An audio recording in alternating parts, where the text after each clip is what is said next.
Уважаемые главы миссий и международных организаций, уважаемые участники презентации, дамы и господа, уже стало хорошей традицией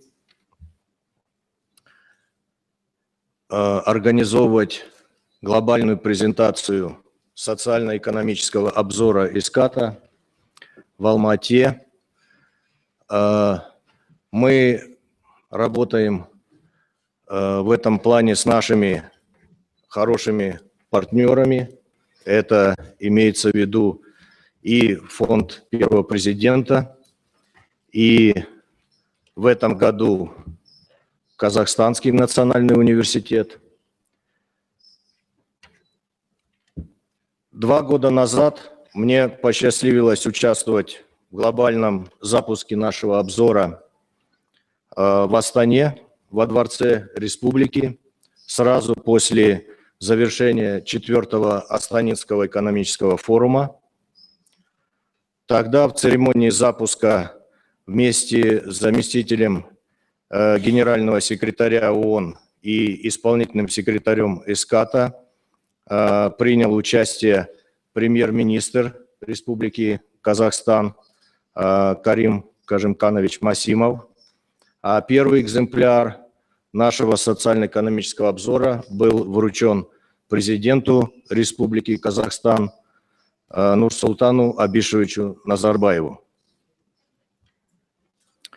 В этом году запуск социально-экономического обзора в Казахстане мы проводим в Алма-Аты с участием представителей Министерства иностранных дел Республики Казахстан, акимата, дипломатического корпуса, как я уже сказал, с участием наших тесных партнеров, это фонда первого президента и казну, с участием общественных и академических кругов, а также средств массовой информации. Специально для этой цели из Бангкока прибыл заместитель исполнительного секретаря ИСКАТа господин Шуничи Мурата.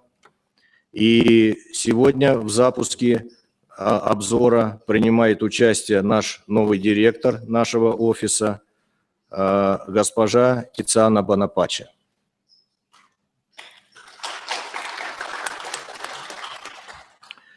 Мне очень приятно, что сегодня в нашем обзоре принимает экс-министр иностранных дел Республики Казахстан и первый постоянный представитель Республики Казахстан при ООН, посол по особым поручениям Акмарал Хайдаровна Арыстамбекова. От Казахстанского национального университета ректор находится сейчас в командировке, поэтому Казахский национальный университет представляет Дархан Жумаканович Ахмедзаки, вице-ректор.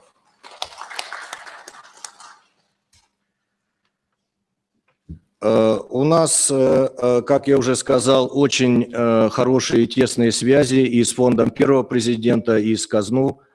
Мы неоднократно делали презентации на базе фонда первого президента. И вот сейчас, я думаю, мы вот впервые проводим здесь в казну такое мероприятие. Я думаю, это тоже станет у нас очень хорошей такой доброй традицией. У вас прекрасный зал, и мы видим сегодня очень много студентов. Вот, я думаю, это тоже будет им интересно узнать об основных тенденциях, которые сейчас наблюдаются в социально-экономическом развитии нашего Азиатско-Тихоокеанского региона, задать, может быть, какие-то интересующие их вопросы. Вот. Вообще цель нашей такой презентации, глобальной презентации, заключается в том, чтобы проинформировать лиц, принимающих важные политические и экономические решения, об основных тенденциях, которые сейчас наблюдаются в регионе, с тем, чтобы можно было принимать правильные и важные решения. Я не буду останавливаться на деятельности ИСКАТа, я думаю, это вам хорошо известно. Просто несколько слов скажу о нашем глобальном обзоре. Социально-экономический обзор ИСКАТа – это одно из важнейших публикаций ИСКАТа и даже, может быть, наиболее важная публикация ИСКАТа.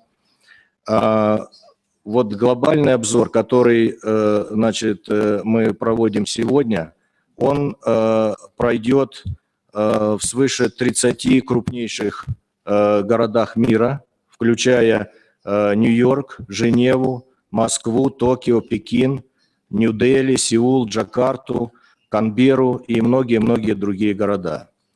Вот, поэтому все сегодня присутствующие, вы участвуете в запуске глобального социально-экономического обзора. И у нас специально установлено эмбарго до 12 часов по бангкокскому времени, это 11 часов по Алма-Ате. Значит, никакие данные мы не должны разглашать, в том числе и для прессы. Вот, поэтому я думаю, мы можем уже приступить к выполнению нашей сегодняшней программы. И я с удовольствием хочу предоставить слово вице-ректору КАЗНУ Дархан Жумакановичу Ахмедзаки. Пожалуйста.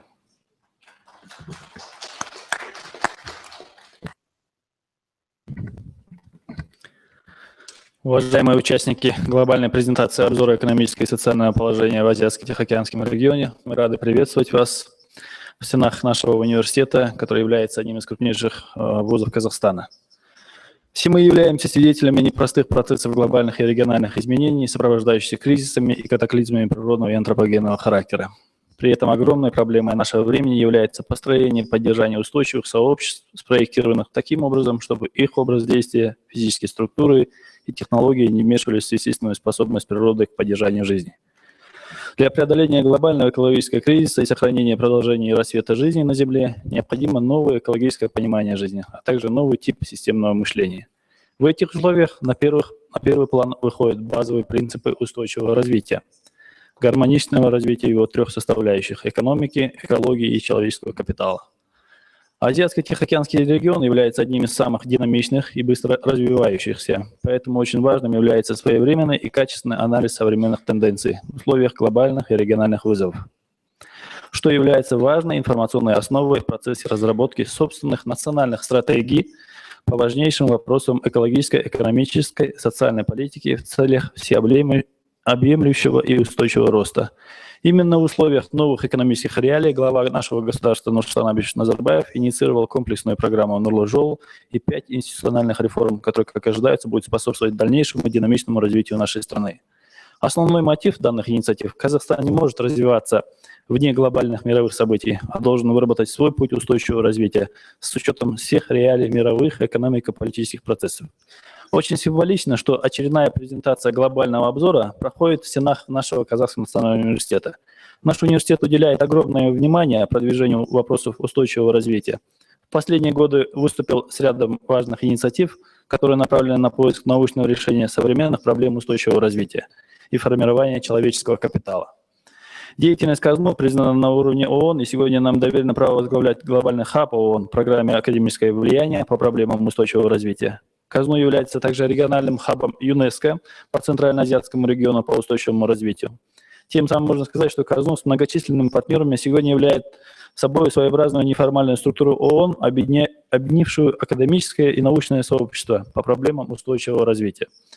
Осознавая всю ответственность перед мировым сообществом, наш университет выступил на Всемирном саммите Рио-20 с предложением объединить усилия академического сообщества по продвижению идеи устойчивого развития. Мы создали международный консорциум университетов «Зеленый мост через поколение» и инициировали целый ряд международных и национальных проектов. Уверен, что данная глобальная презентация придаст новый импульс развитию стран в Азиатско-Тихоокеанском регионе и будет способствовать созданию эффективного механизма противодействия современным вызовам. Желаю вам творческих успехов, высоких достижений и побед во благо и процветания наших стран. Спасибо. Благодарю вас, Дархан Жумаканович. И я с удовольствием предоставляю слово от фонда первого президента Института экономики Алме Кадыргалиевне Султангалиевой. Пожалуйста.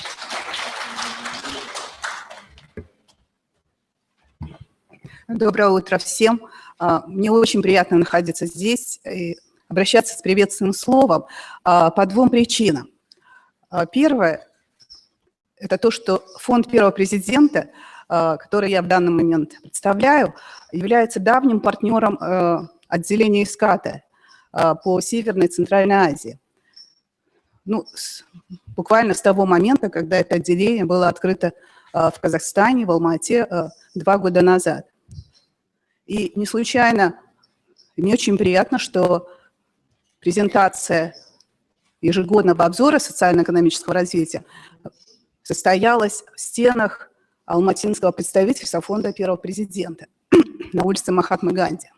А вторая причина, она немножко личная, поскольку именно в этом здании, КАЗГУ, в то время оно называлось КАЗГУ, я читала лекции студентам 3-4 курсов по истории международных отношений в Азии. Поэтому тогда это еще был административный корпус, совмещался с учебным. Говоря о цели сегодняшней нашей встречи, о социально-экономическом обзоре, мне кажется, что его значение, важность в первую очередь в том, что мы можем посмотреть на развитие Казахстана, нашей страны, в региональном и глобальном аспекте. То есть, если мы посмотрим, что ИСКАТа объединяет 53 страны, и мы видим перспективу, и у нас есть горизонты посмотреть на наши конкретные локальные проблемы уже в свете, как я уже сказала, в более широком контексте. Это очень важно. В обзоре ИСКАТа я бы хотела выделить 2 важных момента, которые имеют непосредственное отношение к Казахстану. Первое. Приоритет ИСКАТа в том, чтобы снижать зависимость от экспорта сырьевых ресурсов, и это один из источников экономического роста, поскольку конъюнктура глобальная, региональная на сырье, она очень нестабильна. И в этом смысле очень важен другой момент – это развитие транспортной инфраструктуры, транспортных коридоров, транзитных. И в этом плане территория Казахстана изначально географически не очень благоприятная, может стать преимуществом в развитии, толчком к новому экономическому росту. И в этом смысле уже вот здесь отмечалось, говорилось о программе Нурлы-Жол, новая экономическая политика, которую президент страны выдвинул в прошлом году. И презентация этой программы состоялась опять же в здании фонда первого президента в Астане. И не случайно, так совпало, но, может быть, это было и не случайное совпадение, наш институт мировой экономики и политики проводил конференцию по евразийской транспортной интеграции. Вот, так что это очень символично, и мне приятно, что локальные наши местные эксперты и международные эксперты, мы сходимся в оценке трендов развития и в оценке приоритетов развития Казахстана и в целом региона. Но здесь есть еще и другие моменты важные, на что обращает ИСКАТа. Это региональная интеграция. Этот процесс у нас тоже уже идет в Евразийский союз, расширяется от 3 стран, у нас уже 5 стран. Так что и к этому можно говорить, что в нашем регионе, в Большой Евразии, уже складывается самостоятельный экономический блок. Ну, я бы не хотела вдаваться в подробности, потому что у нас еще будет презентация и обсуждение, обмен идеями. Спасибо большое за внимание.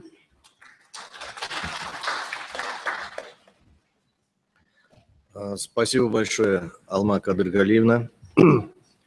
Я с удовольствием предоставляю слово Акмарал Хайдаровне Арыстанбековой, послу по особым поручениям. Пожалуйста, Акмарал Хайдаровна.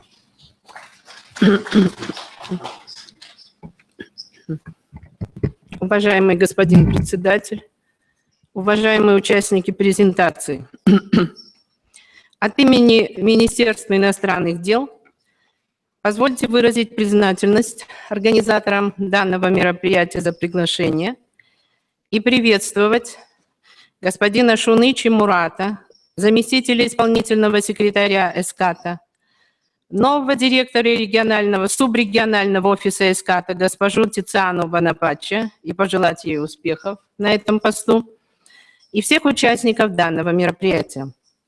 Хотела бы выразить нашу признательность субрегиональному отделению эската для Северной и Центральной Азии, фонду первого президента Республики Казахстан «Лидера нации» и Казахскому национальному университету имени Аль-Фараби за организацию данной презентации. Обзор экономического и социального положения Азиатско-Тихоокеанского региона, разработанный эската, является авторитетным ежегодным обзором экономического и социального развития в этом важнейшем регионе мира. Правительства стран региона рассматривают обзор в качестве важного инструмента для выработки политической повестки дня в целях всеобъемлющего и устойчивого роста. Мировые экономические кризисы отчетливо показали необходимость выработки действенных механизмов для обеспечения баланса трех основ устойчивого развития – экономики, экологии и социальной сферы. В настоящее время нестабильность на финансовых рынках, низкие цены на энергоносители на мировых рынках, а также ситуация относительно санкций между западными странами и Российской Федерацией привели к необходимости внесения коррективов правительством Казахстана в планы социально-экономического развития страны. Перед правительством республики сегодня стоит задача по претворению в жизнь важных для страны социально-экономических программ в непростой ситуации. Вместе с тем, в Казахстане существуют ключевые для успеха факторы. Прежде всего, политическая стабильность и четкие цели, являющиеся предпосылками устойчивого развития. Имеется обоснованное видение развития страны на средне- и долгосрочную перспективу, изложенные в стратегии «Казахстан-2050» и конкретной программе действий на данный момент «Нурлы-жол», которые нацелены на форсированное индустриальное, экономическое и социальное развитие республики. В целях практической реализации этих задач на национальном уровне президент Нурсултан Назарбаев обозначил 5 институциональных реформ, направленных на обеспечение экономических программ и предоставление государственных услуг, индустриализацию и диверсификацию экономического роста, развитие нации единого будущего и создание транспарентного, либерального и подотчетного государства на основе верховенства закона. В целях развития интеграционных процессов Казахстан активно наращивает сотрудничество с крупнейшими интеграционными объединениями регионов мира – Европы, Азиатско-Тихоокеанского региона, Евразии, Америки и Африки. Наша страна приняла решение, наряду с представителями других 20 государств Азиатского региона, стать соучредителем-основателем Азиатского банка инфраструктурных инвестиций. Глобальные антикризисные форумы, в число которых вошел и ежегодный Астанинский экономический форум, направлены на выработку эффективных мер по выходу из финансово-экономического кризиса, обеспечение долгосрочного сбалансированного экономического роста. Считаем, что итоговые документы таких форумов должны быть приняты к внимательному рассмотрению Генеральной Ассамблеи ООН и ее экономическим и социальным советом ЭКОСОС. Уважаемые участники заседания, В нынешнем году будет дан старт целям устойчивого развития, который включает в себя нереализованные цели развития тысячелетия. Будучи ответственным государством-членом ООН, Казахстан разделяет надежду всех государств, включая государства региона АТР, на их успешное осуществление и вносит реальный вклад в решение вопросов по искоренению бедности, снижению экономического неравенства в мире, обеспечению должного социального развития. Казахстан является единственным нетто-донором среди стран Центральной Азии, оказывая гуманитарную помощь на двусторонней основе и через многосторонние механизмы. В настоящее время в Казахстане создается Национальное агентство по оказанию официальной помощи развитию и техническому содействию, КАС-ЭЙД, одним из приоритетных направлений деятельности которого станет реализация проектов в Афганистане и менее развитых странах региона. Как вы знаете, Казахстан предложил создать в Алматы региональный хаб многостороннего сотрудничества на основе ООН, который мог бы заполнить существующий географический разрыв между офисами ООН в Стамбуле и Юго-Восточной Азии и оказать ощутимую поддержку странам Центральной Азии и Евразии в целом в решении актуальных проблем гуманитарного, экономического и социального характера. Уважаемые участники, энергетический кризис, ограниченный доступ к продовольствию и воде представляет серьезную угрозу для устойчивого развития и стабильности в мире и заслуживает особого внимания мировой общественности. Поэтому продовольственная, водная и энергетическая безопасность являются ключевыми приоритетами проводимой кампании Казахстана по избранию в непостоянные члены Совета безопасности ООН на 2017-2018 годы. Подтверждая свою приверженность обеспечению устойчивого развития в глобальном масштабе, Казахстан инициировал программу партнерства «Зеленый мост» и призывает страны Азиатско-Тихоокеанского региона присоединиться к хартии по совместному осуществлению этой программы.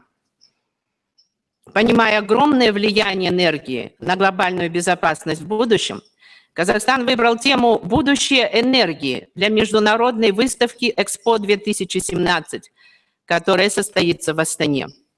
Мы намерены предоставить поддержку около 60 развивающимся странам для участия в Экспо-2017. Совместно с СКАТО Казахстан начал проект по установке биогазовых систем в 10 малых островных развивающихся государствах Тихоокеанского региона. Надеемся, что этот проект будет способствовать развитию региональной политики и руководящих принципов по продвижению возобновляемой энергии в регионе Тихого океана.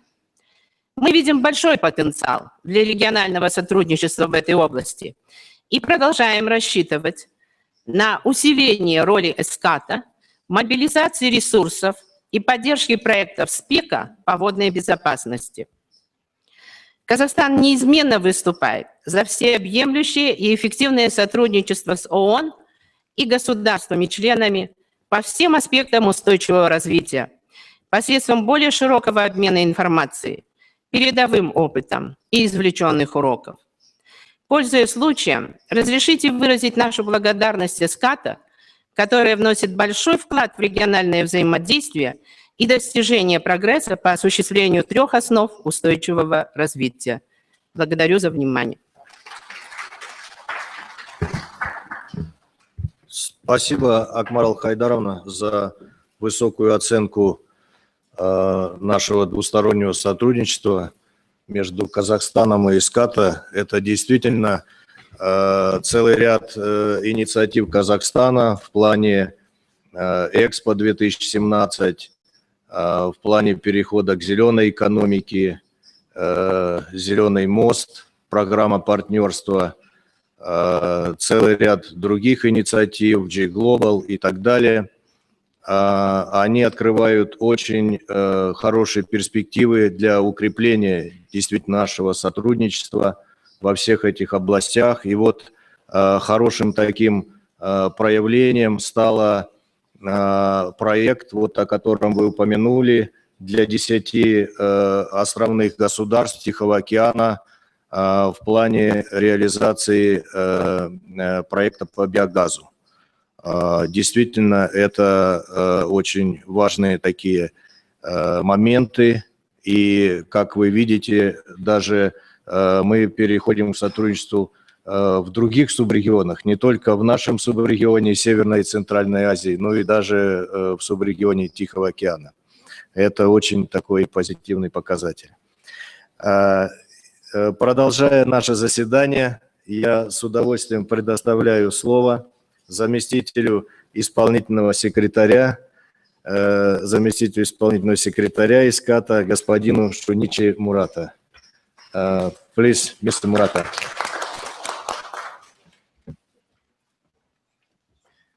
Excellencies, friends, media group, and distinguished guests, students, and ladies and gentlemen. And as a matter of fact, I have prepared a lot of the speeches, but since then, all those dignitaries touched upon a number of issues, and please allow me to cut down and shorter so that we can just pass my baton to the next agenda.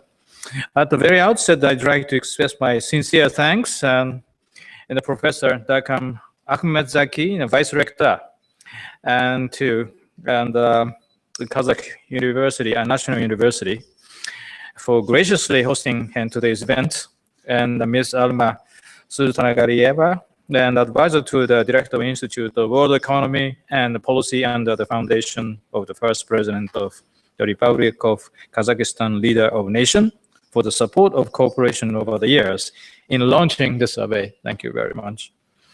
And our special gratitude is also extended to my friend and Her Excellency, Ms. Nakmal and Aristanbekova, and the First Minister of the Foreign Affairs of Kazakhstan, and the First Ambassador of the Kazakhstan to the United Nations, and for her continued support. And finally, to each of you, to thank of all of you having accepted my and our invitations and being with us today. And I came here, in fact, 3 times, and this time, and I have 2 purposes, and not only launching this survey, but also to introduce my colleague and Ms. Tiziana Bonaparte, and a new head and director of the sub-regional office in Kazakhstan, and who will cover in Central Asia, and we would like to reinforce in our office and together with Tiziana's leadership. And of course, Nikolai, and whom you know very well, will remain and as the operation manager and senior officer to advise Tiziana. And we are now a stronger office in the Asian Pacific and the region, and particularly our executive secretary put much emphasis on the front and the frontier and Central Asia. That's the reason why I try to convey the message that we are going to work much closer together with all of you. And yesterday, and I'm honored to inform you that we had a very productive meeting with His Excellency Mr. Ihsan Ashkobayev, Deputy Minister of the Foreign Affairs in Kazakhstan, and His Excellency pledged full support for ESCAP's and sub-regional office and the future direction that is focused on enhancing North and Central Asia to the regional infrastructure networks in transport, energy, and ICT. Those 3 areas will be the principal focus for the sub-regional offices and the regional development altogether. And that will be very much an echo to the speeches already made by the dignitaries and excellencies in here. Please allow me to touch on Tiziana's background. And Tiziana, if you don't mind to disclose a little bit of the personal information. And having served Tiziana and the United Nations for over 25 years. And Tiziana brings with her rich experience. By the way, she is being an Italian national, but educated in South Africa, University of Pretoria. And also she holds a master's degrees and commerce degrees in economics. And please join me in congratulating Tiziana. And she is going to be with you from today until such time when she's announced to leave. So it could be a long time. Thank you very much, Tiziana. Ladies and gentlemen, it is now a pleasure to introduce the 2015 edition of Economic and Social Survey of Asia and Pacific. The survey is the oldest and most comprehensive annual review economic and social development in Asia and Pacific. This year's edition analyzes the economic growth performance of the region along with its outlook and challenges countries facing, the benefits of growth with all people. Benefits of growth with all people. Later, Tiziana will touch upon the very impressive performance of the Kazakhstan, and I do not yet to disclose this information, but index she's going to introduce, you will be impressed with your leadership in this country and the performance of the inclusive growth. Now, let me also touch upon the 2 decades of positive dynamics have been in the hallmark of Kazakhstan's development process. Kazakhstan has made great strides in ensuring rapid economic growth and building a completely new economic system with strengthened the social institutions. And this year's survey shows that. In 2014, growth slowed a little bit to 4.3%. which is partly attributable to lower oil prices and production. And non-oil sectors such as trade, transport, and communications extended more strongly. Growth is expected to soften further a little bit to 1.5% in 2015, while in 2016, recovery at the pace of 2.9% is projected. Private consumption was held back by higher inflation, which reached 6.7% in 2014, following a 20% currency devaluation in 2013. Now, the government increased the spending on wages and social benefits by about 10% to cope with the rising cost of living. The government announced a 3-year stimulus package that will provide $3 billion per year for infrastructure development and the construction of schools and the social houses. The government also set aside $2.8 billion to recapitalize its program loan fund, maintain a financial market liquidity, and provide support to SMEs, small and medium-sized enterprises. A key downside risk probably is the potential of a further devaluation of the domestic currency, given the weakening of the Russian ruble that forms part of Kazakhstan's basket currencies. Ladies and gentlemen, and now it is my pleasure to introduce Dr. Shamshad Akhtar, Under Secretary General of the United Nations and Executive Secretary of ESCAP, who, as we speak, is launching the survey in Bangkok at our ESCAP headquarters. Of course, this is virtual, and she is not around here, but we'd like to introduce through video. I thank you very much. Thank you very much, Mr. Murata. Сейчас с видеообращением выступит исполсекретарь ИСКАТа доктор Шамшад Актар.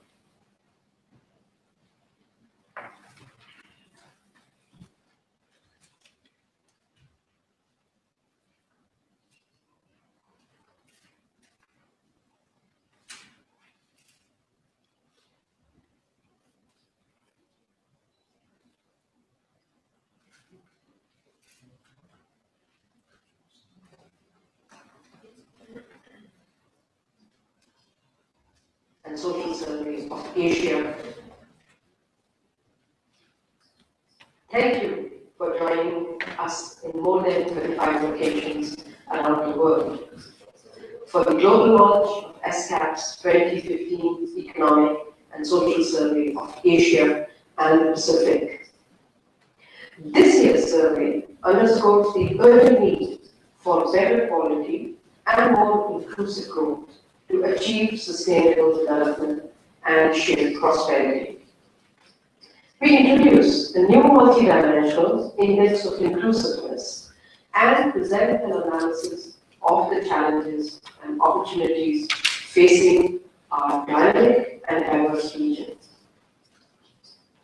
Let me first highlight key elements of the regional economic outlook and related policy recommendations before sharing some thoughts on the inclusive growth and associated new index.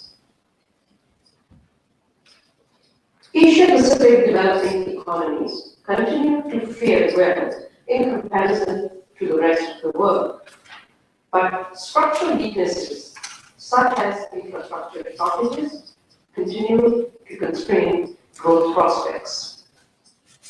Regional growth is expected to rise only slightly to 5.9% this year from 5.8% last year, with no significant change expected in 2016. The fragile global economic recovery is not helping regional growth prospects. International oil prices, which trended downwards between June 2014 and March 2015, and could potentially have lifted growth in oil importing countries, have started to rise again. Unless reforms are pursued vigorously, downside risks to the growth trajectory could increase. It is worth looking to a number of specific country cases. China's growth is moderating to a more sustainable level with important implications for intra-regional trade. India's growth is accelerating, but the outlook critically depends on sustained domestic reforms. In many parts of South Asia, macroeconomic imbalances, coupled with severe power shortages, continue to limit growth potential. In Southeast Asia, higher growth is being driven by a recovery in Indonesia and Thailand, with robust growth in Malaysia, the Philippines, and Vietnam. The medium-term outlook in these countries depends on how well skills shortages are addressed. In the Pacific, higher growth is being driven by Papua New Guinea's energy exports, but vulnerability to natural disasters remains a major challenge that can reverse economic and social gains with massive loss of life and livelihoods. As the recent earthquake in Nepal has so tragically reminded us. And lower global oil prices and geopolitical tensions have weighed on the Russian economy, with spillovers in Central Asia through trade and remittances impacting their growth as well. Asia-Pacific inflation is forecast to further decline in 2015 to 3.4% from 3.9% in 2014. This will be driven mainly by the dynamics of international oil prices going forward. Present trends in inflation have led to interest rate cuts in many economies of the region. However, policymakers are advised to adopt a cautious and prudent monetary policy stance, given an increase in the volatility of oil prices, which have since mid-March been rising. ASCAP is urging stronger macroeconomic management coupled with targeted macro-prudential policies to cope with volatility in capital flows expected from current and emerging monetary policy conditions in the advanced economies. We also advocate promoting quality of opportunity and boosting job creation through the development of small and medium-sized enterprises and rural industrialization, with a critical role of private sector in making growth more inclusive. The survey takes a fresh look to the extent of inclusive growth in our region. It introduces a multi-dimensional index of inclusiveness. The methodology involves applying a core set of 15 indicators of the economic, social, and environmental dimensions of development. The index assigns equal weighting to each variable to more comprehensively assess the degree of inclusive outcomes. It also allows comparative scoring of the multidimensional aspects of inclusiveness across different time periods and will assist policymakers to better review and monitor progress on inclusive growth. 16 economies accounting for the bulk of the regional population and GDP were assessed in terms of this index. They show overall progress at the national level, but it is clear that significant disparities within countries remain across gender, rural and urban divides, and between geographical regions. To enhance well-being, countries need to go beyond just focusing on inequality of income and instead promote equality of opportunities.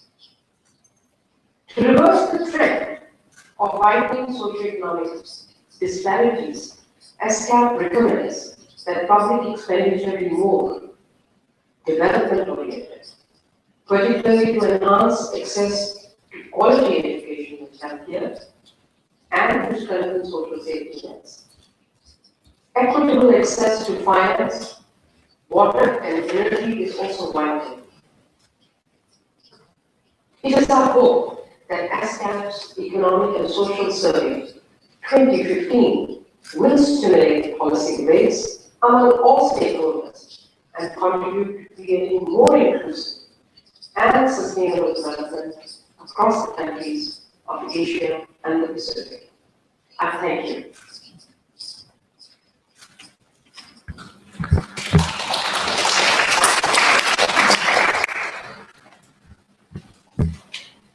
А теперь я с удовольствием предоставляю слово для презентации основных выводов обзора социально-экономического положения Азиатско-Тихоокеанского региона главе субрегионального отделения ИСКАТа для Северной и Центральной Азии госпоже Тициане Бонапаче.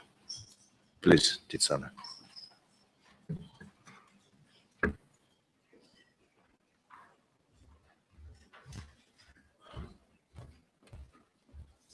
Thank you, Nikolai. Excellencies, members of the diplomatic service, professors, students, members of the press, and friends from the UN system, it is indeed a great pleasure for me to be here with you today in my new capacity as head of the Sub-Regional Office for North and Central Asia. And at the outset, I would like, through the Deputy Rector, to express deep thanks to the Rector of the Kazakh National University for hosting the launch of the survey. I think it's the first time we are launching it here, and it is indeed a great privilege to be in this prestigious national university.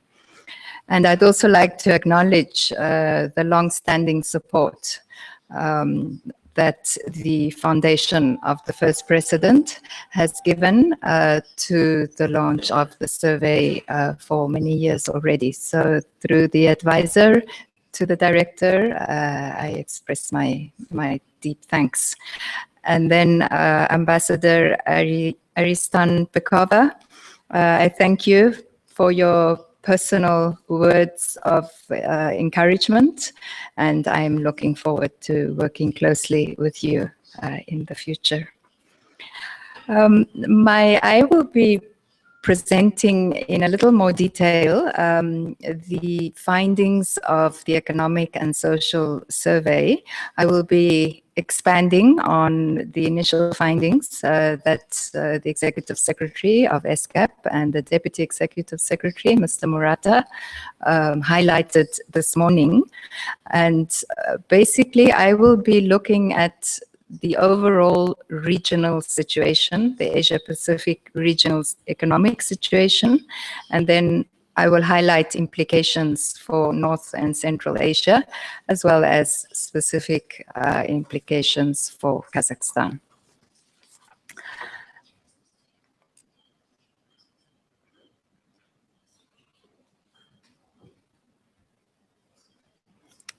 I think we have no results to show you. We have a tick. Okay, there we go. Okay, so as the Executive Secretary mentioned a few minutes ago, the outlook for Asia Pacific is one of a moderate economic growth. And in the developing countries of Asia Pacific, the blue line, economic growth is forecast to rise only slightly to 5.9%.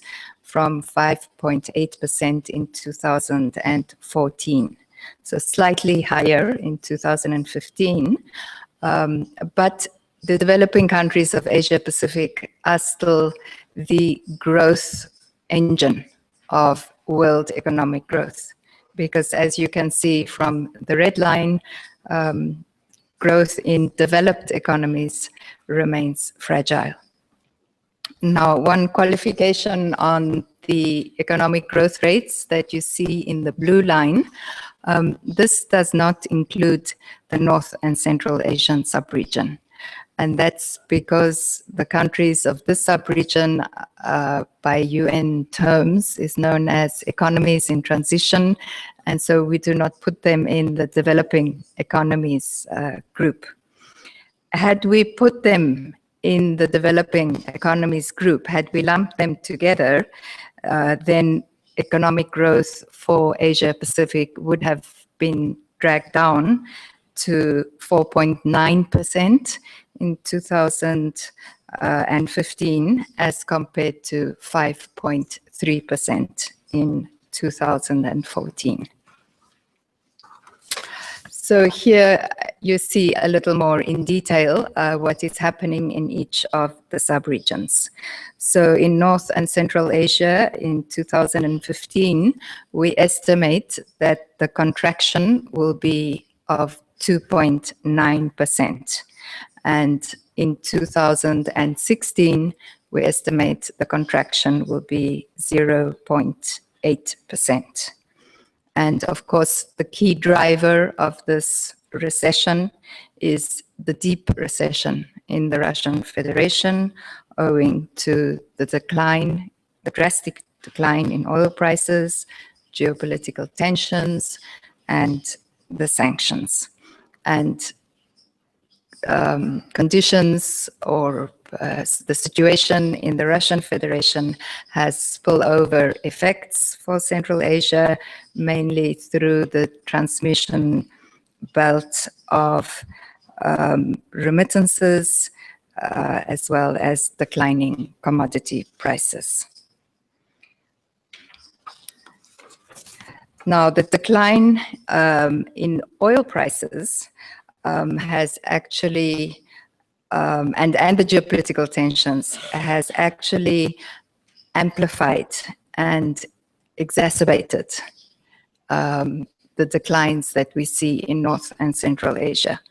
So if we look at Asia Pacific, the blue line, Asia Pacific region, and we look at the red line, which is North and Central Asia, we see in the left-hand part of the graph that growth in North and Central Asia was very close to growth in the rest of the region in the pre-crisis, the pre-2008 crisis period. You see that they track each other quite closely, whereas the world growth was significantly lower throughout. But after 2008, we see a wide divergence. We see a much sharper contraction in North and Central Asia, that deep cut, V-shaped cut of the red line. We see it's much deeper than the blue line. And then the recovery is also not as strong as in the rest of the Asia-Pacific region. And when we look at what is happening in 2015 and 2016, the estimated line, the dotted line, we see that divergence continuing. So the contraction is widening the gaps in growth between North and Central Asia and the rest of the Asia-Pacific region. Now, this recessionary climate is combined in North and Central Asia, once again, the red line, with high inflation. And that is because declining commodity prices have led to declining foreign exchange reserves and pressures on the exchange rate. And with the high import dependence of North and Central Asia, there is a high transmission of imported inflation. And so we see much higher inflation in this sub-region as compared to the rest of the Asia-Pacific region. So there is a situation of stagflation, recession, stagnation, combined with high inflation. Inflation for the rest of the region is declining. This is mainly because the rest of the region is a net oil importing region. And so this leads to one of the key messages of the survey, and that is that the North and Central Asian sub-region is still very heavily reliant on commodity exports. And this increases the exposure to price shocks. Now, if we look at resource rent as a percentage of GDP, the definition of resource rent is basically the difference between the average cost of producing a commodity and the final price of the commodity. And so we see that resource rent in all the countries of the sub-region is high, between 37 and 47% of GDP. So it's a major source of GDP growth. And when we compare 2008 to, we compare the last few years to the 1990s, we see that the resource rent has actually increased over time in most countries, including Kazakhstan, as a source of growth.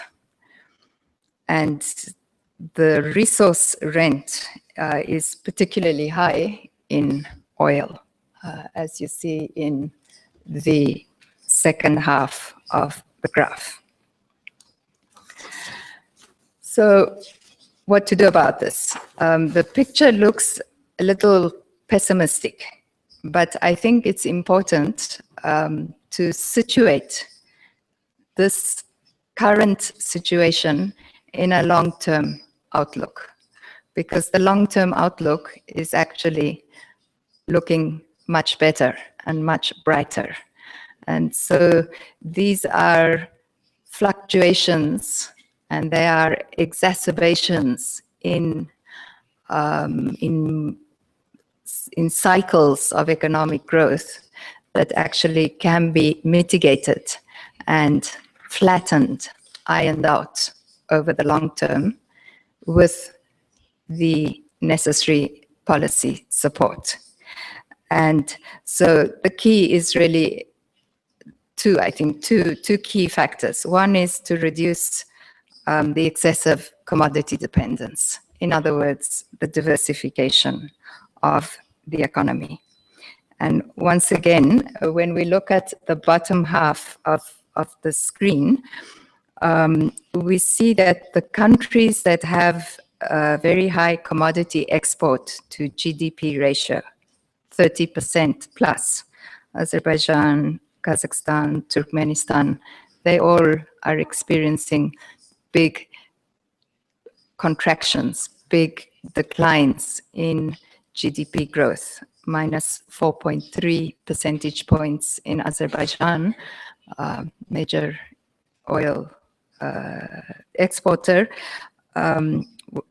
So minus 4.3 percentage points when we compare GDP in 2013 and 2015.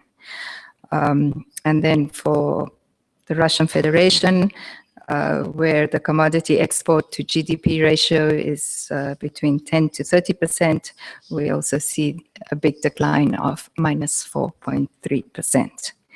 And so to mitigate these negative implications, what the survey suggests is a cyclically adjusted fiscal balance, meaning that fiscal policy acts in a counter-cyclical manner.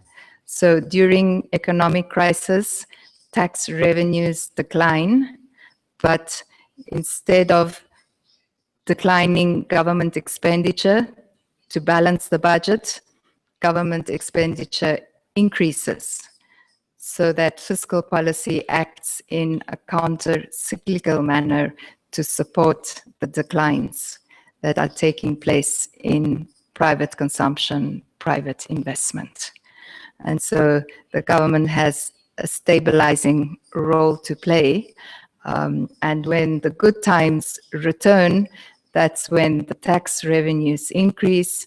That's when the government can start to roll back some of the stimulus expenditure that it was pumping into the economy to stabilize the economy. Now, this counter-cyclical policy in many countries is not actually the immediate policy response. The 1997 financial crisis, which started in Thailand in 1997, the initial reaction of many governments in Southeast Asia was to act in a pro-cyclical way. So when the crisis hit, governments reduced expenditures because they were under tremendous pressure to balance annually the fiscal budget. And so that belt tightening actually exacerbated the crisis rather than stabilize the crisis. So drawing from the experience of other ESCAP member countries during that very deep Asian crisis in 1997, one of the key lessons that emerged from there is that during crisis, fiscal deficits need to rise. They are temporary rises. They can be reversed when the fat years come back, but the lean years need more government expenditures rather than less. And the second policy proposal that the survey makes is that for a sub-region like North and Central Asia, targeting inflation to a consumer-oriented index may actually be misleading because a consumer-oriented index is susceptible to terms of trade shocks, and that perhaps establishing inflation targets according to production-oriented indices may actually have a more stabilizing effect. And then the second major set of recommendations that we make in the survey is the importance of addressing infrastructure shortages. And Dr. Akhtar mentioned it. I think Mr. Murata mentioned it as well this morning. And this will really be the focus of the future direction of the Office of North and Central Asia here in Almaty.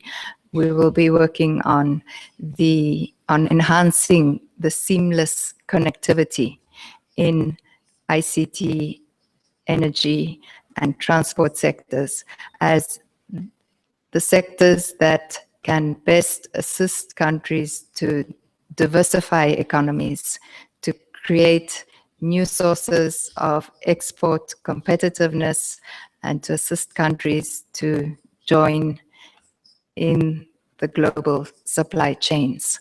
So efficient, modern, ICT-enabled logistics and transport corridors and energy exchanges among countries are, of course, not sufficient, but they are the necessary condition for enhancing export, for enhancing a diversified economic structure and for enhancing export competitiveness.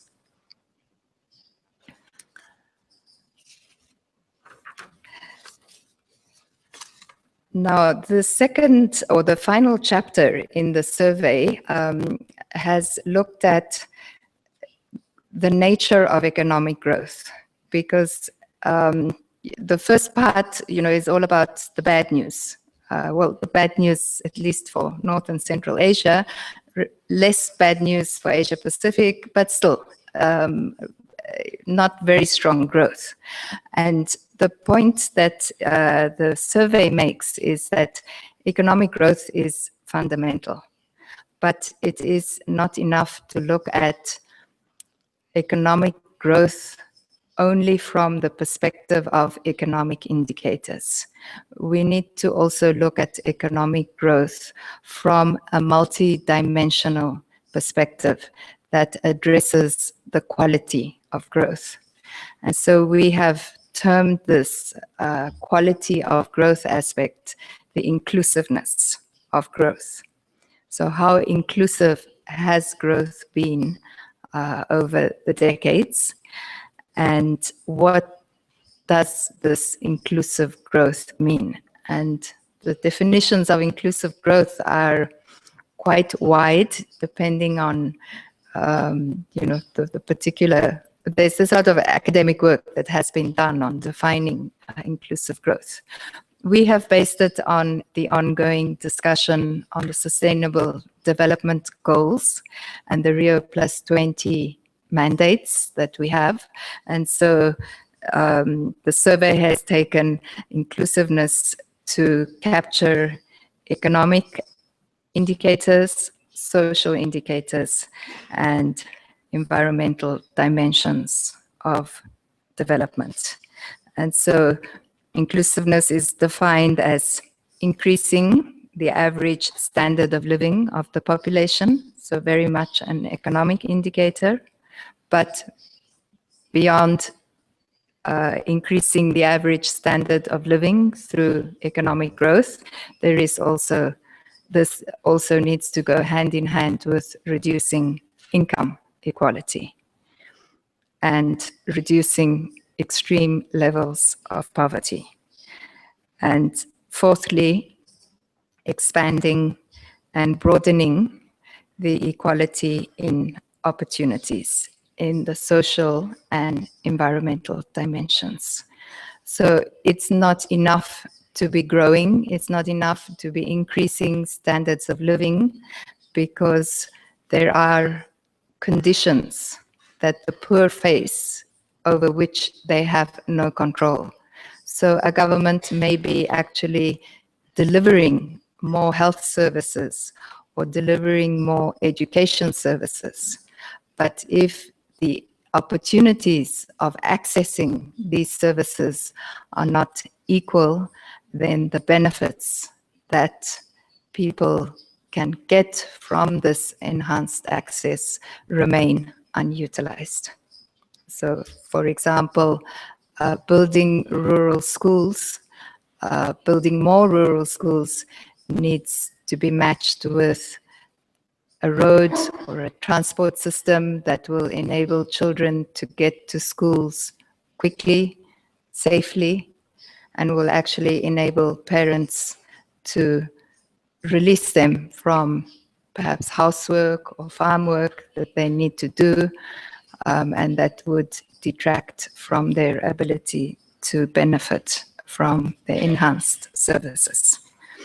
And I think the guiding principle that we base our definition of inclusive growth on is from the Rio +20 declaration, which states, we, the heads of state and government and high-level representatives, renew our commitment to ensuring the promotion of an economically, socially, and environmentally sustainable future for present and future generations. Now, the next slide, unfortunately, is blank. And I don't think I did anything wrong, although that's always possible. You know, when I'm clicking around, sometimes I delete things. I think it arrived blank from Bangkok, but it's an important slide. And so what I would like to suggest is that you turn to page 103 of the survey, and perhaps you could have a look at the survey, page 103, because I think they are actually quite interesting results. The first part on page 103, it shows the poverty headcount ratio in urban and rural sectors in selected economies in Asia and the Pacific. And we showed China, India, and Indonesia, the three most populous countries among the developing countries. And we see that in China, in the urban areas, absolute poverty is reduced to an almost negligible level. But we see that around 17% of the population in rural areas is still in the absolute poverty category, which is living on less than $1.25 per day. In India, we see that improvements in the reduction of absolute poverty are not as impressive. There are still high levels of absolute poverty, even though perhaps the difference between rural and urban is less marked. And we see a similar situation in Indonesia. In Kazakhstan, absolute poverty has all but been eradicated. So I think that that is an impressive result. Now, of course, you know, the definitions of absolute poverty, there are national definitions and there are international definitions. So there are national poverty lines. Perhaps by your national poverty line, absolute poverty has not yet been decreased or eradicated, decreased but not eradicated. But by international comparative standards, absolute poverty, defined as living on less than $1.25 a day, is close to negligible. And then the second part of the graph I would like to show you is that besides the still unfinished agenda in the region in terms of the rural-urban divides, there are also very big divides between genders. And we see that on page 102, we see that in Asia Pacific, the proportion of the female population that lives in absolute poverty is around 70%, which is very high. And that is the highest point, and the lowest is 1.7. Now, this is based on an ESCAP survey. This type of information is not typically collected by national statistics offices. They collect statistics by households, which don't aggregate data by gender, but ESCAP did a survey and collected this aggregated data. We have the data for a limited number of countries. I think there were 7 countries. So unfortunately, you know, we were not able to get more information, but I think this is something that will be worked further on, and we hope to have a wider set of countries representing, the situation in terms of the gender divides. But when you look at North and Central Asia, the far end of the graph, you see very low levels of the gender divide. And so this is more good news. And that is, I think, the reason I wanted to show you the graph, even though it came up blank on the screen. Okay. Now, generally in Asia Pacific, income inequality has increased. In North and Central Asia, it has actually decreased. It has decreased in Kazakhstan. You have the graph. The red bar is 1990, and 2012 is the blue bar, so the Gini coefficient, which is a measure of the distribution of income across income brackets, has actually declined. And we also see similar declines in Kyrgyzstan, Azerbaijan, but in Georgia and Russian Federation, the income inequality still remains quite high. Okay. And one of the key contributing factors to rising inequality is that there is still a lack of gainful employment or productive employment opportunities in the Asia-Pacific region. And so this is really still the key factor behind these stubborn pockets of absolute poverty that still characterize some countries in the region. Okay, so having combined the economic, the social, and the environmental indices,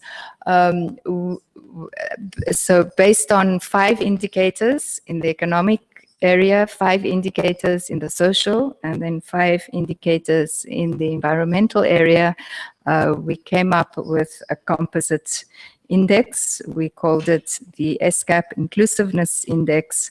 And overall, for the whole region, we found that growth has been inclusive.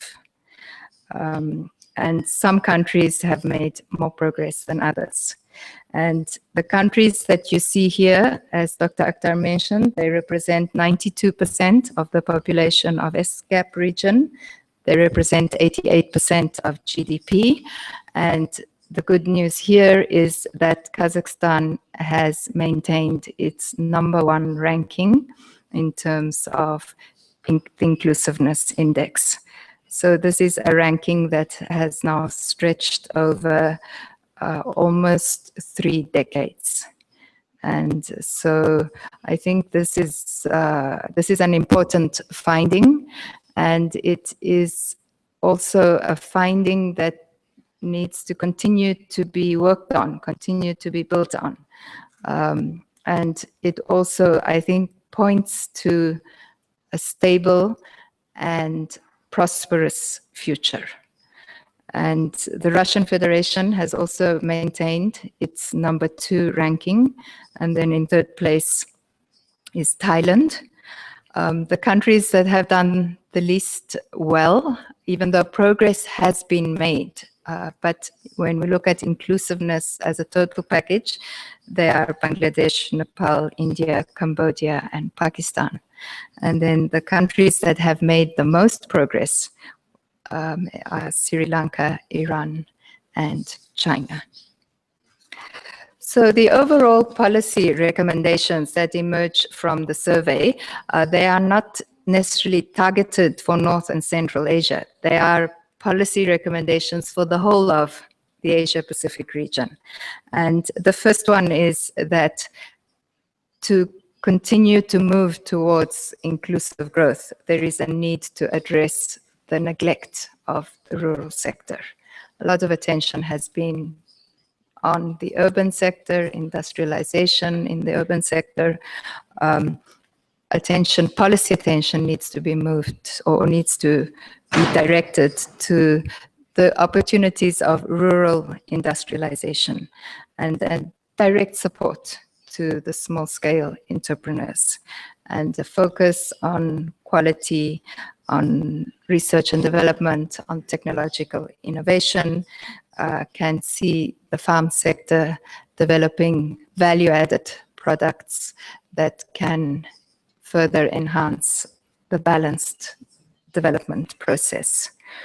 There is a need to strengthen financial development and financial services for the poor. The formal banking system does not have the means to address the needs of the poor. Loans are given out on the basis of collateral. If the poor do not have the collateral to support their financing needs, the banking system will pass them by. And so special schemes are needed for the poor, especially in rural areas, and also for innovations in small and medium-scale enterprises. And then the fourth policy recommendation is that macroeconomic policy perhaps needs to orient itself more to development objectives and less to orthodox macroeconomic theory, as we learn from our textbooks when we are at the universities. This is no disrespect to the economic founding fathers of the economic discipline. I think this is just really a pragmatic consideration that macroeconomic discipline needs to be tempered by the developmental aspects that are now central to the future well-being and the future inclusiveness of growth.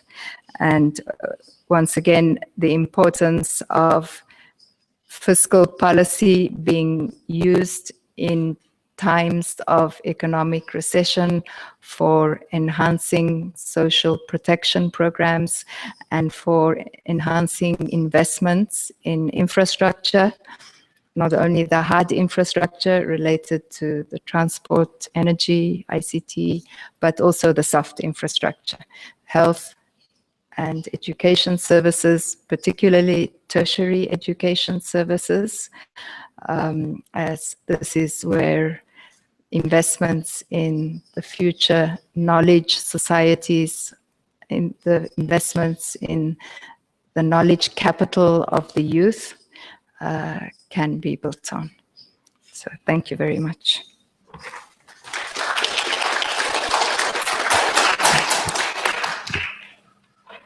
Thank you very much, Tiziana, for very profound and substantive presentation. It's really very interesting and have far implications for our sub-region and for the other sub-regions and world economy. Уважаемые участники, вы ознакомились с основными презентациями социально-экономического обзора СКАТа, познакомились с основными макроэкономическими тенденциями, которые сейчас наблюдаются в мире и в различных субрегионах, увидели различия в развитии тех или иных субрегионов. И наверняка у вас возникли вопросы. Есть уникальная возможность задать эти вопросы нашим участникам, которые имеют непосредственное отношение вот к сегодняшней презентации, к социально-экономическому обзору СКАТа. Пожалуйста, у кого какие вопросы есть? Задавайте.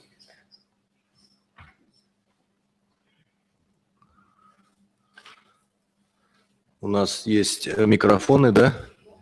Пожалуйста, Властимил. Ага. Yeah, hello and very good morning. Nice having you here today with us. My name is Vlastislav Samek. I'm actually head of the United Nations Information Office here in Kazakhstan. So thank you for being here with us. Congratulations on taking up the position. And I would just have a quick question because that is really a very important survey and very interesting. And the meeting itself is very, I would say, impressive. We have heard very interesting statistical figures. I would just have a question in respect of this survey. That was about the past, but what about the forecast? What could be expected? If you could share with us a view. Thank you. Please, Tiziana.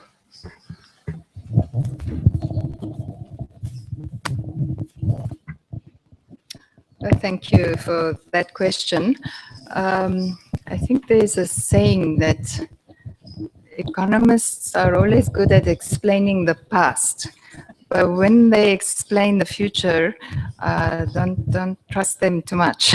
So I qualify my next statements with that introductory remark. We have some estimates in the survey. We have an estimate for 2015, and we have forecasts for 2016. And that's about as far as we go statistically. Now, qualitatively, I think qualitatively that's where economists become more accurate, because we look at the long-term trends and we look at the complexity of factors that all converge to bring about certain outcomes. And I think the outlook, that's the message that is coming through in the survey, is that the outlook for the region, for the whole of Asia-Pacific region, is bright. It has maintained, it showed tremendous resilience throughout the global crisis, 2008, through right up to now. When the economic crisis hit in 2008, there were some analysts, economists, who were saying that Asia was going to experience an even deeper crisis than in 1997. And I remember those days because I was working on the survey, and there were really two trends. You know, there was a group that was saying very pessimistic and saying that developing countries always find themselves unprepared. Things turn out to be worse than they were expecting. And then there was another group saying the lessons from 1997 were learned. Big banking reforms took place. Governments have reversed the policies that they implemented in 1997. They've come in with big fiscal expansionary programs. They are priming the economy. This region is going to come out in relatively good shape. And that's what happened. And that's what is continuing right up to today. Notwithstanding the crises that are economic crises that are taking place in the European Union, less so in the US, perhaps less so more recently in Japan. Notwithstanding all of this anemic growth, Asia-Pacific remains the anchor of economic growth in the world. And I think this will continue. And then I think for North and Central Asia, the rest of Asia represents its strategic interest. And that's why the work of the office is being positioned in terms of enhancing the connectivity of the sub-region to the dynamism of the rest of Asia and the Pacific. So I think the overall message is positive and it's optimistic. Thank you very much. Вижу еще вот вопрос, пожалуйста. Микрофон есть у нас? Ага, микрофон, please. Dear Excellencies, honorable guests, dear participants, thank you very much for having this presentation here within our university. I think it's a great contribution both into educational and research process. My name is Leila Dilavarova and I represent the International Relations Department. Dear Dr. Titsani Banapachi, thank you very much for your presentation. It's very informative and interesting. And one point I noticed very important is differences between rural and urban sector and gender. And these both points I think is also cause of growing migration processes, and you have also mentioned it as remittances decreasing within the whole region in Russia, for example. So the question is any separate section on migration and remittances is going to look in development forwarding, or it should be added into the separate report? Because this issue I know also covering by ESCAP, as for example in April it was a great experts forum in Moscow and exactly 9 countries were covered. Thank you so much. Thank you, Leila. Tisana, would you like to answer, Mr. Murata? Mr. Murata, please. Thank you very much. That's a very relevant question. And migration is a very important element of looking into economic integrations from the perspective. In Asia and Pacific, and the migration part is not only in the economic integration, but in social and elements in inclusive, because of the sending and receiving in those countries amongst a very important factor that we should have to take into consideration. Now, when it comes to the rural and urban, that is more on, we are talking about a country, domestic really the basis. That's a very important factor that the more, for instance, like Kazakhstan going into the mid-income countries, whether or not the distribution of the wealth and profit, how it is moving from the urban to rural or rural to urban, that analysis has to be made very clear. Otherwise, some particular group going to become richer, others going to be much poorer, but average, the country is growing as if. That's a very important factor. Therefore, the migration within the country, also the migrations to the neighboring countries, for instance, are very important element to be taken into consideration. For instance, like the Philippines, for instance, like Bangladesh, those are the 2 countries are the flagship of the remittances to their own home countries, that overseas workers. And for the Philippines, about 20% of the national budget actually consisted of that particular remittances. So in that sense, this is a very important factor that we really have to study. And if I have a good, I think is an indication of memory is that the UNDP's and the Human Development Report in 2010, they focused on the migration issues. And deriving from that, what we can do is that within this really context of the Asian Pacific, we may be able to look into that part, and probably we should discuss the theme study for the next really commission session to come. So thanks very much for the flagging. However, the social element is also important though, because the migrant workers, often not just only males, often females are the broad basket earners, and remittance are higher than sometimes of the males, for instance, like the Philippines. So we really have to look at in a really balanced manner to break down what really remittances, which really the remittances, which countries those workers are working, and what else of the hidden really the elements of the issues that also we have to take into consideration some migrant workers. And we can just work together. Thank you, Мурата-сан. У нас сегодня в зале присутствует и целый ряд видных экономистов. Мы, как вы знаете, работаем для стран нашего региона, в том числе и с нашими коллегами-экономистами по анализу ситуации социально-экономической. Вот. И поэтому нам очень интересно знать мнение вот наших коллег из экономических вузов. Я вот вижу, присутствует заместитель директора Института экономики Академии наук Казахстана Наиля Карпеновна. Вот не могли бы вы поделиться своим мнением относительно вот нынешней публикации нашей социально-экономического обзора? Может быть, какие-то аспекты мы здесь не включили, которые следовало бы включить? Может быть, какие-то вопросы мы не осветили, которые требуют освещения, вот на ваш взгляд?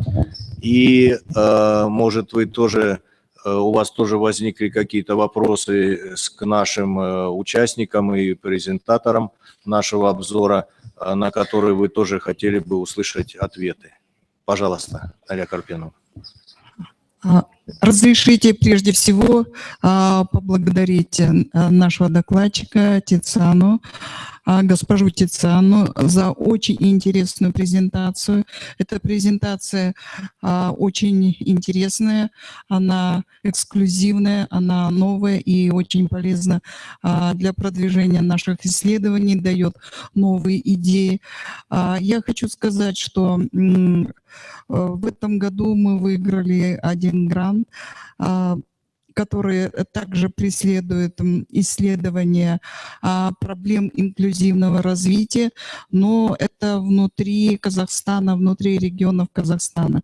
То есть мы хотим исследовать, насколько инклюзивный рост обеспечивается в регионах Казахстана, потому что вы знаете, что Казахстан занимает достаточно обширную территорию, и все регионы достаточно разные. Есть экспортоориентированные, где есть газ, нефть, есть металлы, есть уголь, полиметаллические руды, цветные, есть аграрно-продовольственные, есть у нас малые города, так называемые моногорода с узкой специализацией, которые в последнее время, во время перехода к рыночной экономике, стали депрессивными. И вот разница в уровнях жизни, в уровнях экономического развития очень очевидна. И вот именно эту разницу мы исследуем, хотим исследовать и хотим разработать также рекомендации по обеспечению именно инклюзивного развития. Во-первых, на основе инноваций, на основе обеспечения точек роста в наиболее продвинутых индустриальных регионах Казахстана и на основе сближения развития сельского населения и городского населения, потому что уровень жизни, например, в Алмате, Астане, Атырау очень сильно отличается от уровня жизни в других областных центрах. Потом я хотела бы сказать, что у нас есть 3 региона чисто индустриальных. Это Карагандинская, Восточно-Казахстанская, Павлодарская, которые в советское время были лидерами экономического роста. Но сейчас они сильно уступают, во-первых, нашей столице, финансовому центру и экспортоориентированному Западу, который продает нефть и газ. Поэтому я считаю, что вот данная тематика, вообще данная проблема очень и очень важна, и мы тоже стараемся ее исследовать, но не на уровне субрегиона, а на уровне пространственного развития одного Казахстана. И вот у меня еще такой вопрос. Вы остановились на определении инклюзивного развития, рассматриваете это через 3 аспекта: экономический, социальный и экологический. Но в презентации больше упор сделан был на социальные аспекты. Значит ли это, что, допустим, экологические аспекты можно не так уж и влияют на инклюзивное развитие? Спасибо. Спасибо большое, Наиля Карпиновна, за ваш комментарий и за ваш вопрос. Я думаю, вот то направление, которое вы озвучили, инклюзивный рост в Казахстане, дает нам тоже возможности совместного какого-то сотрудничества и новых каких-то интересных открытий и публикаций в этой области. И я с удовольствием хочу адресовать этот вопрос к Тициане. Please, Tiziana, could you answer this question? Thank you, Nikolai. Thank you very much for that interesting question. It's, I think, also very gratifying for ESCAP to learn about the research that is taking place nationally, because it's very much aligned to our thinking from the big perspective of the whole region. But the national level research, I think, is extremely important. And as you correctly point out, the rural-urban divides are still very big. And I can see a particular benefit of the research that you are doing in that it will help ESCAP to strengthen its statistical base for measuring this, or for refining the inclusiveness index, because we really struggle to get comparable data. And, you know, not having data for one country actually distorts the comparability, because we don't know how to fill in the data for the missing country. So the more this type of research we do in ESCAP can stimulate national level research, the more ESCAP benefits in terms of its regional monitoring and regional research work. So I'm particularly pleased to hear about that. And if you would like more details on the methodology and the indicators that were selected, they are available at the back of the survey. There is a methodological note. But if that is not sufficient and you have further questions, I would be very happy to put you in touch with our researchers in Bangkok, and we would be happy to facilitate the dialogue for you. And so I'm hoping that there could be a good collaboration. Now, in terms of your question on environmental indicators, I think, actually the principle of the methodology that was used was 5 indicators in the economics, 5 indicators in the social, and 5 in the environment, in an attempt to create a balanced weight among the 3 components. And, you know, I may not have covered them in that much detail because I know, that I was going beyond the time. So perhaps it was more of a time constraint than anything else. But the key environmental indicators that were looked at was access to sanitation, access to clean water, access to electricity, and 1 or 2 others. But the full list is in the survey, and if further details are needed, we'd be happy to work with you. Thank you. Thank you very much, Tiziana. Please, one more question. В обзоре ИСКАТа относительно Казахстана говорится об одном риске для устойчивого развития и для снижения последствий от снижения роста экономического. Говорится о потенциальной девальвации тенге по отношению к американскому доллару. Недавно прошла новость, что Мировой банк, эксперты Мирового банка советуют, что для Казахстана могло быть решение проблем собственно говоря, проведение девальвации тенге на 30%. то есть через финансовые инструменты. Вот я бы хотела прокомментировать, то есть чтобы вы прокомментировали или как-то высказали свое мнение, насколько это вот, безусловно, что девальвация тенге, мы уже проходили девальвацию 20% в феврале прошлого года. И безусловно, что возможно девальвация тенге на 30%, если она произойдет, то значительно ухудшит социальный климат, социальный статус в стране. Спасибо. Спасибо. Who would like to answer? Tiziana? Please. You can just Together. Okay. So thank you for that observation and comment, and I think it's a very valid one. The point that the survey makes in identifying it as a potential risk is that that the risk is linked to inflation because of the structure of the economy in Kazakhstan and in the other North and Central Asian countries where there is a high import dependence.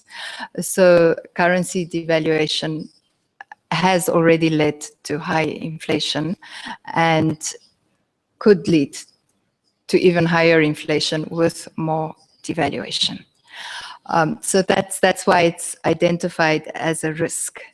Now, during what I can comment on is the experience of other countries. And when, once again, going back to 1997, the currency devaluations were huge. They were, at some point, the currencies were really in free fall. They were much more than 50% in some countries.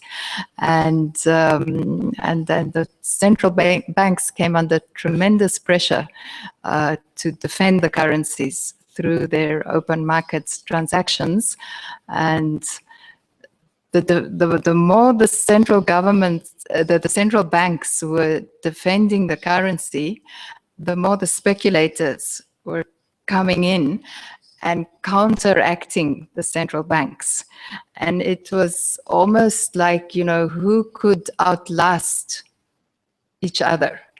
And so in the case of Thailand, the central bank governor actually, lost his job because he had pumped in so much money, so much foreign exchange in trying to defend the local currency that eventually he had to give up. The market and the speculators were stronger than the reserves the country had. And so what the countries have done since then is to build up the treasure chests or the treasure troves of foreign exchange reserves. And so this build-up of foreign exchange has been viewed as an insurance against the pressures that currencies come under. So it is a tricky balance, I think. How much to devalue, how much intervention the central bank needs to make, what is the level of the exchange rate that is the correct one to support the economic situations that a country is going through. So I think this is very much dependent on the national circumstances of the times and the monetary policies that a country is prepared to follow.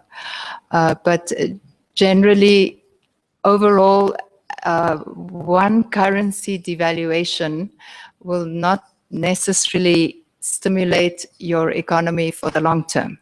You may find, a short-term surge in exports because exports, of course, become cheaper.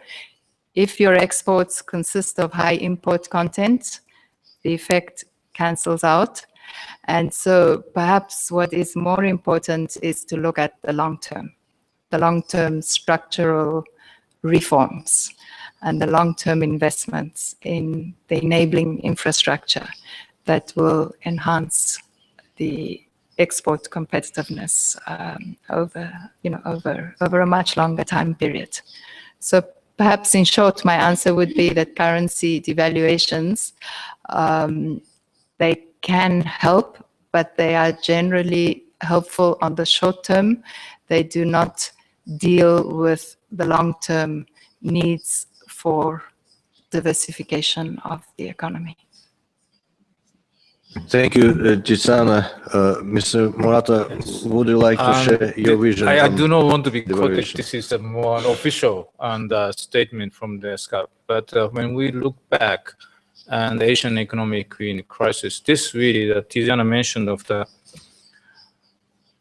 exports-oriented and commodity-concentrated economy was the very subject that how we are going to look into the structure of the economy of each countries, and as well as how to deal with the external factors, looking into the internal fiscal policy.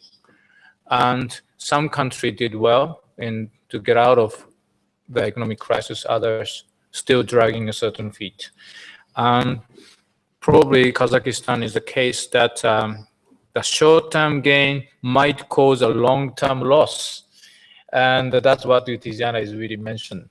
And that's a very important lessons we really learn, even going back to the World Bank colleague, if they are here, excuse me, but there was the global policy of the structural adjustment. You might remember that the I think it's in the 80s, and Latin America encountered the tremendous inflation, and the economic structure collapsed. And the time that the advice that international financial institution advised those countries and lost credibility, and repeated again though, and several years back, that was a time that the ASEAN countries vis-a-vis the IMF and World Bank, and still I remember that heated discussion took place. And that is the reason why there was a time that the Asia-based monetary fund was proposed.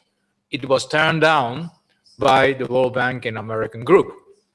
So we are talking about the history and the facts, but now if you're looking at the Kazakhstan's and the structure of the economy, and you have a huge capacity to invest in your own country, that export-oriented commodity may be considered to be diversified, and to look into the shocks of the devaluations, and at the same time is to invite investors to stabilize the economy for your own infrastructure development. That's where the lady mentioned that rural and urban connectivities and linkages probably looked into. And so let us look at the longer term perspective rather than short term gains. And I'm not advising anything yet, but that is a really fact and histories that we are now facing in the Central Asia at large. Thank you. Thank you. Thank you very much.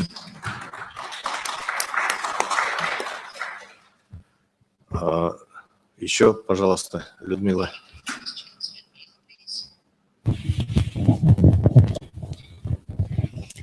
Здравствуйте, меня зовут Людмила Кихтенко, я представляю региональный экологический центр Центральной Азии. Большое спасибо за приглашение на это мероприятие, действительно очень интересный отчет. Мы его самым тщательным образом тоже посмотрим, изучим, потому что вот буквально, как региональный экологический центр, мы, конечно, тоже вовлечены в многие проекты развития, взаимодействия с лицами, принимающими решения. И когда говоришь о вопросах экологии, конечно, самое эффективное использовать индикаторы и социальные, экономические.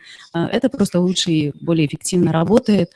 Поэтому, во-первых, хотела сказать большое спасибо, что в отчете есть вот экологические индикаторы и действительно внедрен индикатор инклюзивности.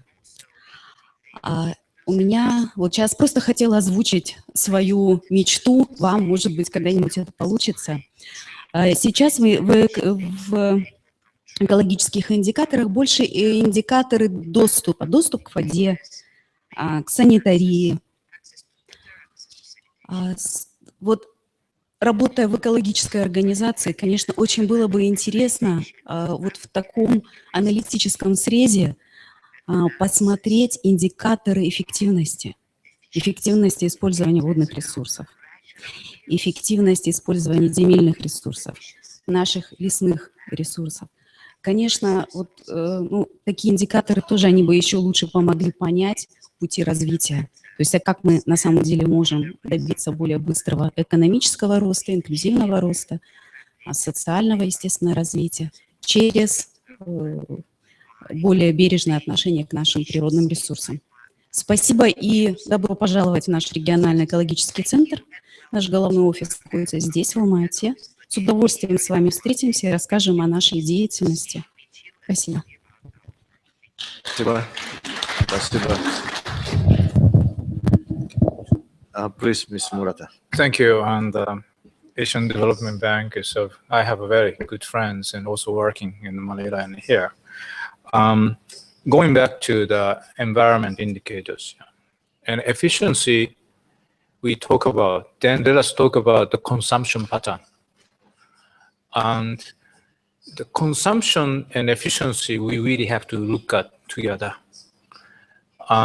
Therefore, this really inclusive really index, we are looking into the quality of growth and balanced growth and quality of life as well. And in old times, and I was studying in the college, I hope and you're going to ask some questions to students. And there is some kind of economic growth-driven schools undermines the education, social sector, and environment. Now we are trying to catch up with just juxtaposing those three and environment factors, ladies and gentlemen. It is very important we are looking at the quality of life and consumption and consumed culture. The way we have been working may not be last long, just in case that what we are consuming is going to finish. For instance, like a fossil energy, probably the first. That's the reason why that Kazakhstan government is a leader of the Green Bridge, isn't it?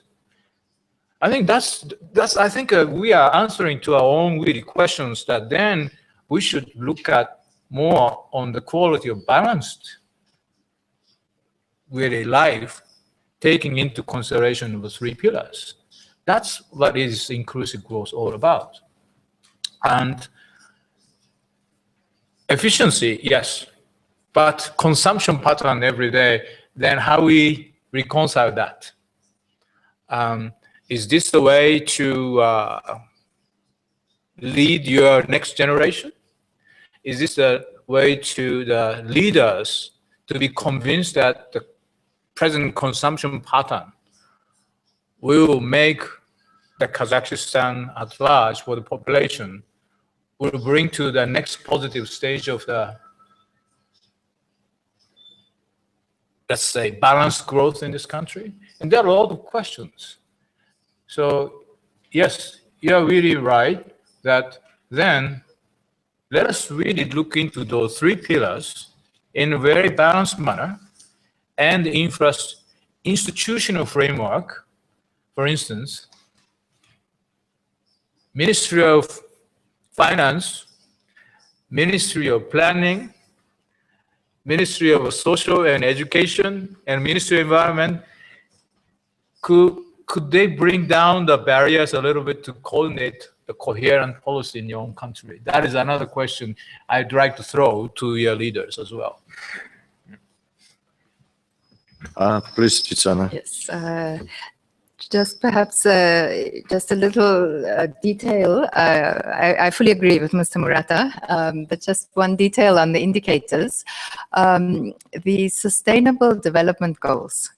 I think at the moment there are 16, right? 16 and 17 and 169. 17, yeah. okay, because I know they're trying to reduce the number, but anyway, so it's still 17, and 169 indicators, and a lot of them are going to be on environment. So the indicator work is going to expand. And so it's going to be a huge job, actually, to monitor implementation of the Sustainable Development Goals. There'll be a lot of reporting to do, but at the same time, I think we will also enhance our research. We'll be able to enhance the policy relevance of our research when we have better, more accurate and detailed measurements. Okay, thank you. Students and that's the next generation. Thank you, Murata-san. I think it's quite a good question, because we see, and our purpose of cooperation with KAZNU this time was to attract more young generation to participate in the survey launch. And because they will be implementing all decisions for future, for integration of 3 pillars of sustainable development. И я хочу обратиться вот к нашему молодому поколению, которых мы сегодня видим, много в зале присутствует. Какие вопросы вас волнуют? Интересно вам было сегодня познакомиться вот с презентацией социально-экономического обзора ИСКАТа, и какие вопросы у вас возникли по поводу вот сегодняшней презентации? Кто хотел бы задать вопрос? Пожалуйста. Молодому поколению все понятно. Вот, у них нет вопросов.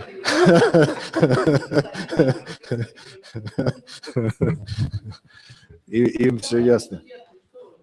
Но у кого какие вопросы? Пожалуйста. Это не студенты, это уже... Ничего страшного, я задам такой вопрос, чтобы интересно время молодежи. Я благодарен за приглашение. Я Махмуд Ильяс, торговый атташе Афганистана в Республике Казахстан. Мой вопрос к госпоже Тизане. Я вас, во-первых, поздравляю с назначением успехов на этом посту.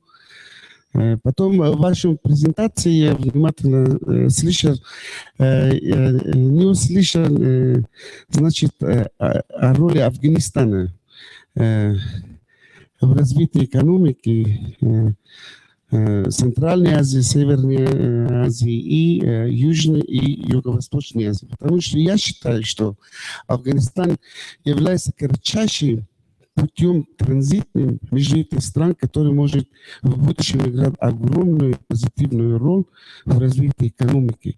Я бы хотел ваше видение услышать. Tiziana, please. Well, thank you very much, Mr. Trade Attaché from Afghanistan. I hope you don't mind me saying so, but you don't look very young, but I think you are young at heart, and that qualifies you for the question you asked, because the students seem to be very happy with life and they don't have any questions, or they may still be thinking about their questions. Your question is absolutely correct, and the reason I didn't mention Afghanistan is really just a peculiarity of ESCAP. We have divided our sub-regions into 4, right? Rather 4 sub-regions. Afghanistan falls under the South and Southwest Asian sub-region. And the launch for the survey for that sub-region is actually taking place at the moment in New Delhi. And so that all the data related to Afghanistan will be there. But the essence of your question, and I couldn't agree more with you on the key role that Afghanistan can play in providing the shortest transit routes to Central Asia. And I think Afghanistan and Pakistan, and there is also, I think, great potential for multimodal transport corridors that are seamlessly connecting roads, railways, and the maritime transport. And our executive secretary in particular is very interested in exactly the issue that you raised. And during the commission session, which is our annual big event, just last night we received an email that she would like to organize a special event during the commission session that looks at the opening up new economic corridors of cooperation between Southwest Asia and Central Asia. And this is definitely going to be a key focus of the connectivity work of the office as we move forward.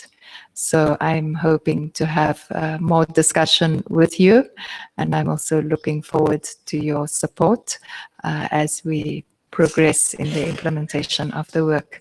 So thank you very much for your question. Thank you, Jitsana.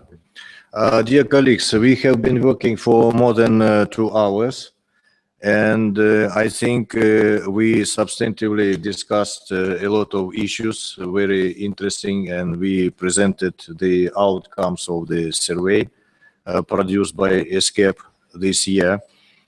And I'm happy maybe to give the floor to Mr. Murata for the conclusion. Nikolai, thank you, and very much happy to be here. And we hope that we'll interact much closer. And again, and our offices we're reinforcing and Central Asia. And Tiziana is going to be with you anytime upon your request. And again, I'd like to express my heartfelt thanks and to the host of this university and faculty members and the students. And next time when we see you, I hope you have a bit more questions and for your own generation's sake. And thank you. Thank you, Mr. Murata. Tiziana, would you like to say? Thank you, Nikolai. Just to echo the appreciation expressed by Mr. Murata, I think it has been a really fascinating discussion. I thank you all for your very pertinent observations and excellent questions. That's always the best part for me, is the question and answer time, because that really makes me rethink many things, and I learn a lot from my interactions with you. So I'm looking forward to learning more and interacting more with you. Thank you. Thank you. Thank you very much. Я тоже хочу выразить слова признательности и благодарности всем сегодняшним участникам. Спасибо, что вы пришли на сегодняшнюю презентацию и приняли активное участие. Особые слова благодарности хочу выразить и Акмарал Хайдаровне. Спасибо за ваше теплое выступление, Дархан Жумакановичу и, конечно же, Алме Кадыргалиевне. Спасибо огромное, что вы все пришли и приняли участие. И я всех приглашаю на кофе-брейк. Во время кофе-брейка можно неформально пообщаться и задать какие-то вопросы, которые вы не успели. Пожалуйста, спасибо еще раз.